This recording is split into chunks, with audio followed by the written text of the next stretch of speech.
Metal Mike coming at you. It is, I believe, the 27th today. And maybe I should start this video out and find out exactly what the day is. But let's face it, it doesn't really matter, does it? Because it won't be the day that you're watching it, more than likely, unless you happen to see this live. Hopefully I'll do 2 videos today. That's my goal. I always set out to do that. I don't always get to do that. But I wanted to touch on something that needs to be touched on. Number 1, I'm on baby monitor alert. So if I have to shut this video down suddenly, that's why. And all you parents out there understand that fully. So, getting back. Storage. This is a huge thing. It's something that I've been working on now for the last, going on 2 years. Since I moved into my home, and I had been collecting, really out picking for over, let's put it realistically, I would bet about 12 plus years of just out there hitting, pulling in inventory, selling a ton of it, but also accumulating a ton of it. Over the years, I would always do a breakdown. I would go through my things. You call it stash. And what is stash? Well, it's just a keyword let's use for describing what we do with our inventory. Let's say we go out, we go picking, we're going to sell things, we're going to flip things, what we're going to do is going to put some things aside. We're going to put them into these tubs, we're going to put them into a box, whatever we can start with. That's what I did. In boxes. What I used to really keep were old trunks. They worked great because you could stack them, and they do pretty much keep rodents out. I never had any issues with letting any in. And that's another thing, cleanliness. You have got to always keep up on your inventory that's going through it, not let it accumulate too much. And if so, maybe once a year, maybe every 2 years at the most, go through it, break it down. Basically, go out to the shed, garage, basement, wherever you keep your inventory, and pull it all out, rip every freaking thing out, open every box, and break it down. Basically decompress, because you'll see that you've saved things that you probably didn't need to save. And you could have probably let go, so you can either throw those little trivial things out at this point. I've really gotten into that. The flea market is good for moving that stuff out cheap for a quarter, 50 cents, $1. I do that as well, but in the past, heck, when I started, I didn't have a lot of inventory, so anything cool, you kind of almost do become like a hoarder, and you're apprehensive about throwing it out, but it does feel good sometimes just to throw some crap out, and realistically, a broken piece is just not worth anything, unless it's really, really unique. And let me be clear about that. Even broken pieces, because I built my empire on a lot of that. I'm getting sidetracked here again, but I can't help it. That's where we're going with the conversation. It kicks a gear in my brain to go there. I really have done that for a while now. Going out looking for broken things. A lot of the time, people are always looking for the mint condition, but I have always done well on old rusty knives, bayonets, etc. that were super rusty, maybe the tip even broken off. But rarity always comes into play. And another thing that collectors do like about that type of stuff is they know it's real, because there are so many reproductions that are out there that's in the military field and so forth. Back to inventory. So every 2 years, going through your inventory, breaking it down, decompressing, selling stuff, letting things go at the flea markets, garage sales, etc. Always kind of, when you go through your inventory, make a pile of, oh, I can just sell this at the garage sale, I'll let this go cheap. And before you know it, you've got a floor full of stuff ready for your garage sale. And then I'll set that kind of aside and plan to get rid of it in the spring, or if you're on the West Coast and you're loving it, you can do it year round. Let's face it, so I've been over the last year and a half since I got the new home. I've been trying to get all my inventory out of trunks, decompressing yet again. I've done this over the years, like I said, every year and a half, going through, trying to fine-tune it, basically upgrading the inventory, trying to keep the finer stuff. Of course, we sell a lot of the best stuff, but little trivial stuff is always great for old age.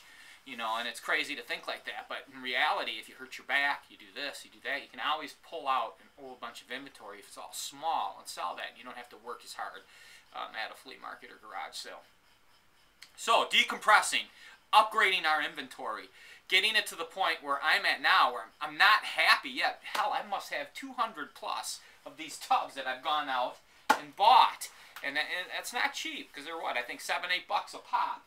But whatever, I made the decision that I wanted to get all of my inventory that I felt worthy of keeping, even if only for the time being, worthy of keeping, but get it in a proper, where I can access it, where I've stacked these tubs 5 high, where I can get at them at old age, I can get at them now, and I should be able to access my inventory and move it around. when it's in cardboard boxes, trunks, on shelves, I've still got shelves full of comic books, magazines, and those all have to be put into, I want to properly do it, is put all that stuff into magazine boxes, which you can pick up at your local comic book store, pretty cheap, between like $2 and $5. And then bagging them and taping them up and sealing the bags so that when you do have them at the flea market, they're not abused as people go through them. That's a real good idea, and that's what I plan on doing with a lot of that accumulation that I have: vintage magazines, comic books, even pitiful magazines like Maxim and such.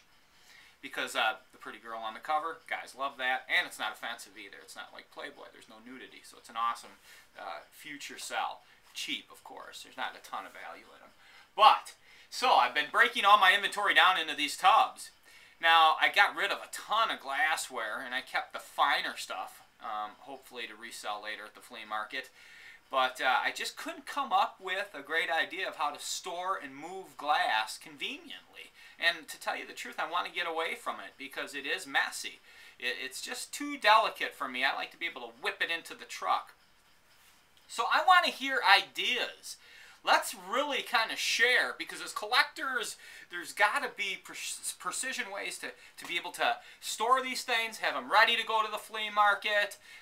Do you have a great way that you sell at the flea market with glass? I'd love to know.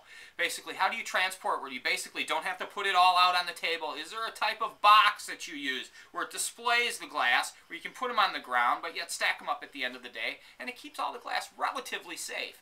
Simple things like that. Of course, I don't want to hear simple answer like a tub. I know that. I can figure that out on my own, but just something creative, off the hook, different that you've come up with. I'd love to hear about it, and I know a ton of collectors, sellers would as well. So the inventory is slowly being broken down into these tubs. Remember why?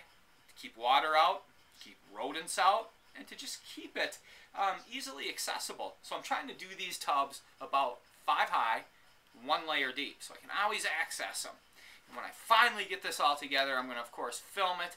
But today, to get off subject all of a sudden, which I'm going to do all the time, because you know me, I'm a scatterbrain, I'm going over to St. Paul. And there's a great estate garage sale that I found on Craigslist in an area that I grew up. So I know it well, love the area, and if you've seen any of my videos, you know it well. It's Rice Street area.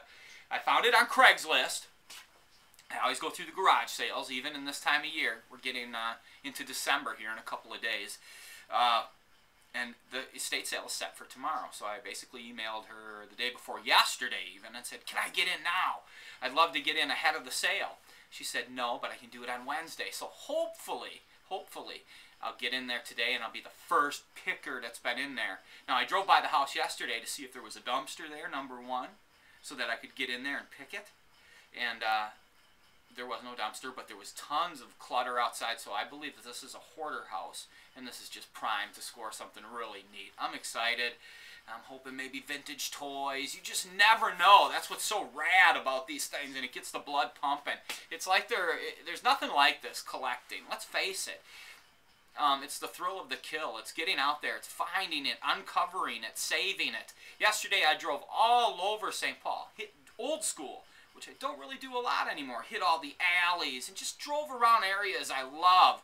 Then I came back all the way to where I live to find a dumpster. Now I pulled probably like a couple boxes full, a whole box full of old yearbooks out of there and stuff. Miscellaneous cool stuff. And as much as I try to get away from those dumpsters, every time I happen to see one and it's on the street and it's not on private property and it's accessible, oh man, you could just find treasures in there. So always be inquisitive and stop and pull over if it, like I said, it's not on private property. It's on a driveway near the street and it's safe. And you kind of got to feel it out too. If there's a family living in there, you know, you probably shouldn't go digging in their dumpster unless you want to knock on the door and say, may I look in there and see if there's anything I can use. That has always been my speech when I have done it that way. If it is on the property and I'm just salivating to get in there, drooling to get into that dumpster because I can see cool old stuff, and I can see that the house is occupied and that it means something for me to go up on their property and I don't want to be disrespectful, I wear a hard hat, I always dress in clean clothes, basically a uniform thing.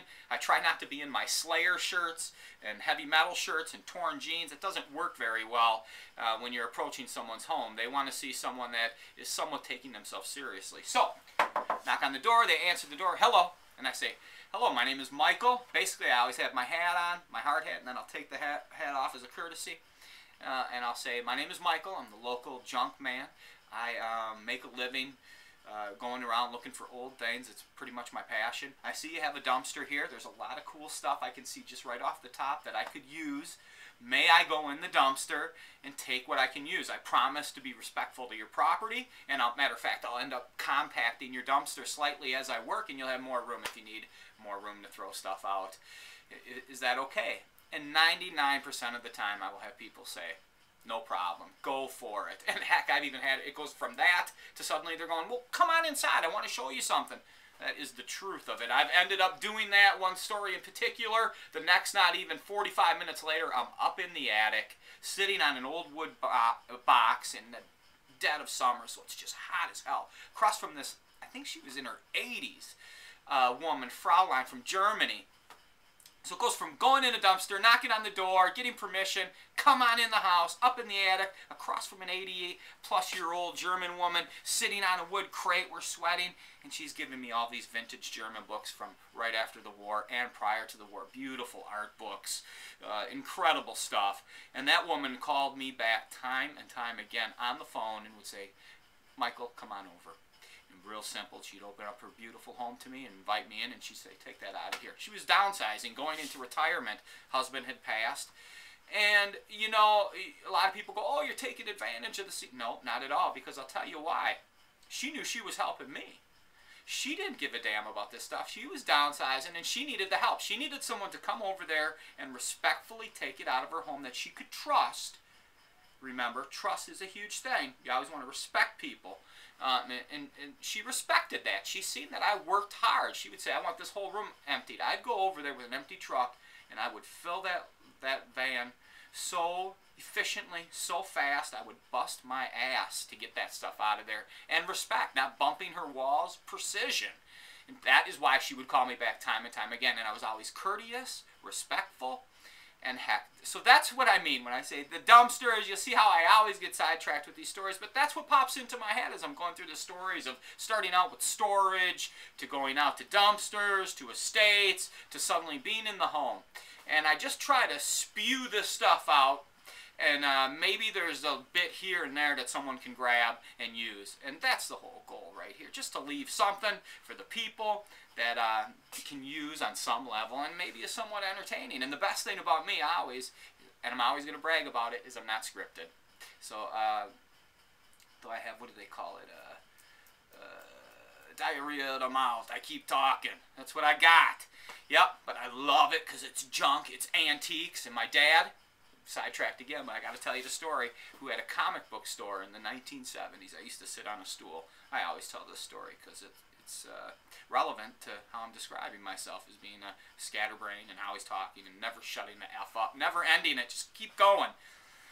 But my dad had a comic book store, so it would be 7 o'clock at night. I'd be sitting on the stool, ready to go home. Long day, and you remember this is the late 70s, early 80s, so basically you'd wait for a customer to stroll in. You'd sit there all day. And there was no internet. It was just an AM radio and a comic book shop with collectibles in it, and me sitting on a stool. So customers would come in. It'd be like 7:30. I'd been there all frickin' day. I'd be reading my ready to go. And my dad, who smoked Lucky cigarettes, would be sitting there with a cup of coffee, talking to the one customer that strolled in, just like I am to you right now, just right off the hip, from the heart, talking about everything from women to comic books, to old cars, you name it. But I would sit on the stool, and I'd just sit there and say to myself, would you just shut up? I want to go. And yet here, that's exactly the man that I've become. It just blah, blah, blah, blah, blah. That's why someday I'm gonna, not hope, I'm gonna have an amazing shop. And basically, it's gonna shop where I'll sell my best treasures in retirement. The things that I think have been the neatest, I will save them and pump them all in there, and I'm going to have donuts out. And it's going to be more not so much about selling stuff, but just meeting younger people and sharing the passion of the people that love the collectibles, selling it to them at good deals, and just being able to BS over a cup of coffee, a donut, and just being what we love to do in life. And it's just enjoying ourselves, talking and laughing and having a blast. And that's what I hope that my videos bring to you.